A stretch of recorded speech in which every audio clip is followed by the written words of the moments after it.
我是妮娜。我们今天继续来进行改变节奏型的手指练习。上一期视频已经做了一期了，今天我们进行第二个变换节奏型。我们还是以哈农第一课为例，我来做一下示范。这一回我们的节奏型变成了前短后长的形式，也就是说我们的重音要放在第二个音上。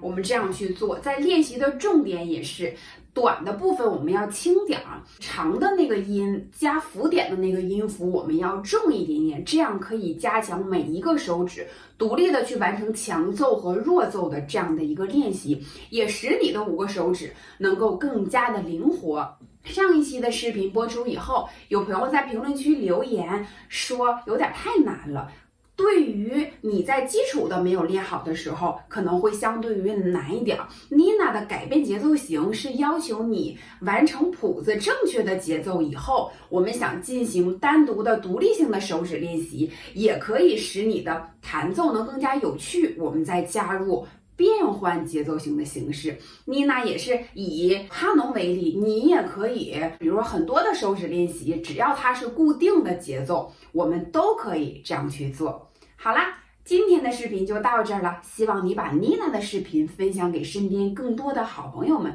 让他订阅妮娜的频道，点亮小铃铛。